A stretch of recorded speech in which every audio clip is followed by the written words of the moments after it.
What's going on in our brains, the psychology behind it. So what's going on inside your brain right now? Besides thinking about that one awkward moment from 6th grade, again.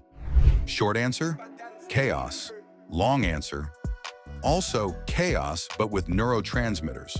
You've got about 86 billion neurons up there, which sounds impressive until you remember you used half of them memorizing TikTok dances. These neurons communicate with each other using chemicals known as neurotransmitters. Like dopamine, the brain's way of saying, yes, more of that please, whether it's winning an award or finding a crinkle fry in your nuggets. And serotonin, the one that says, chill, we're happy. We don't need to buy another pair of shoes. But your brain isn't some polite conference of neurons discussing feelings. It's a chemical rave happening 24/7. Let's break it down. The brain is basically a gossip network. Imagine every thought, feeling, decision, and regret about your 2014 haircut is being tossed around a giant group chat with 86 billion users. That's your brain. Neurons don't work solo. They're the clingiest coworkers of all time. Each one connects with up to 10,000 others, and they're constantly whispering, hey, remember that thing you were trying to forget? That's your amygdala. It handles fear and emotion, and it loves drama. Your prefrontal cortex is trying to be rational like, let's make a good decision today. Meanwhile, your limbic system just saw a meme and decided to feel sad for no reason. Brains are just chaotic energy in squishy form. Dopamine, the brain's yes man. Dopamine isn't happiness, it's the anticipation of happiness. You get a text notification, dopamine. You think about pizza, dopamine. You imagine revenge against someone who wronged you in 2017, extremely specific dopamine. It's the reward chemical that keeps you chasing stuff, even if the stuff is junk food, Instagram likes, or clout. The downside? It doesn't care if what you're chasing is good for you. Your brain just wants that sweet, delicious hit. So instead of doing your taxes, you decide it's time to binge watch 14 videos about raccoons stealing chips. Because your brain is a raccoon too, craving shiny nonsense. Anxiety, aka the brain's alarm system malfunctioning. Your brain has this ancient structure called the amygdala. It evolved to keep you alive when saber-toothed tigers were a real problem. Now, it freaks out because someone liked your Instagram story but didn't reply to your DM. It can't tell the difference between real danger and imagined embarrassment. That job interview next week? Might as well be a bear attack. Your brain pumps cortisol, raises your heart rate, and tells you to run. Where? No idea. Just anywhere but here. This is why you rehearse arguments in the shower. Your brain loves to panic in advance. Procrastination, brain's favorite magic trick. You've got stuff to do, important stuff. But your brain looks at the task and goes, what if we reorganized our Spotify playlists instead? Why? Because your brain hates discomfort. It avoids anything that feels overwhelming, boring, or emotionally risky. Task aversion kicks in. Suddenly, folding laundry becomes a spiritual journey. Your brain says, I'll do it later, which is code for, I hope future me is smarter and better at life. Spoiler, future you is also watching raccoon videos. The memory system is trash, and that's okay. Your brain is terrible at remembering things, especially if they're useful. It'll forget your password, but remember a jingle from a cereal ad you heard once in 2007. Memories are stored through a complex web involving the hippocampus, but they're influenced by mood, repetition, and how many Skittles you ate that day. Worst of all, your brain edits memories every time you recall them. So that embarrassing story you keep telling, it probably never happened exactly like that. But don't worry, your brain also lies to make you feel better. Unless it's 2 a.m., then it becomes a villain.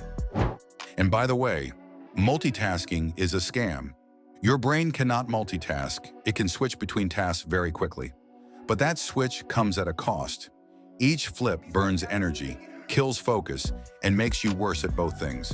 So, if you think you can write an essay while listening to a podcast while texting your ex, you're not being productive. You're just speed running a cognitive breakdown. Sleep equals brain cleaning mode. During the day, your brain is messy. Thoughts, emotions, random memories, that one weird dream about flying toilets. At night, it goes into janitor mode. Sleep triggers the glymphatic system, a literal wash cycle for your brain. Without sleep, junk builds up, and suddenly everything feels foggy and terrible. Sleep isn't lazy. It's the only time your brain gets to do maintenance. Skip it too much, and your brain starts acting like it's made of wet cardboard. Social brain, awkward results. Humans are wired to connect. Your brain has mirror neurons, which basically mimic other people's emotions. So if your friend is crying, you start crying too. But social media hijacks this. You see curated highlights of everyone's life, and your brain goes, wow, we suck. FOMO kicks in, self-esteem tanks, and your brain, instead of connecting, starts comparing, which is great for selling skincare products, terrible for your mental health. Anyways, your brain is lazy on purpose. Brains are energy hogs. They use 20% of your body's energy, even though they're only 2% of its weight. So your brain cuts corners. It uses shortcuts, biases, and stereotypes to make decisions faster. It loves habits, not because they're good, but because they're easy, which is why you keep opening Instagram even though you hate it. Your brain sees a familiar pattern and says, nice, let's do that again, even if it makes you miserable. You are not your thoughts. Your brain throws random thoughts at you all day. Some are weird, some are disturbing, some are like, what if I just yelled in this quiet elevator? That doesn't mean you're broken. It means your brain is a chaotic soup of past experiences, current inputs, and rogue squirrels. Mindfulness helps. It teaches you to observe thoughts instead of believing them. You don't have to fight your brain. Just don't believe everything it says. Especially at 3 a.m., change is possible, but annoying. Neuroplasticity means your brain can rewire itself. You can build new habits, change how you think, and recover from the dumb stuff you did in 2012. But change is slow. Your brain likes the path of least resistance. So new stuff, it resists. That's why starting is hard, but consistency makes it easier. Every time you repeat something, you reinforce that neural pathway. Eventually, the new path becomes the default, and your brain says, fine, I guess we do yoga now. Your brain is a dumpster fire, but it's yours. So yeah, chaos, but also wonder, curiosity, creativity, resilience. Your brain is weird, inefficient, emotional, dramatic, and often counterproductive. But it's also beautiful. It keeps going, learning, adapting, even when you feed it nothing but memes and caffeine. So be kind to it, train it, rest it, laugh at it, and maybe stop scrolling for like 30 seconds. You'll thank yourself later. Hit like, subscribe, and give your brain a cookie. If this made you laugh, learn, or feel personally attacked, go ahead and click like. Subscribe for more psychology breakdowns that explain why your brain does dumb stuff, and comment below, what's the weirdest thought your brain has ever thrown at you? No judgment. We're all chaos gremlins up here.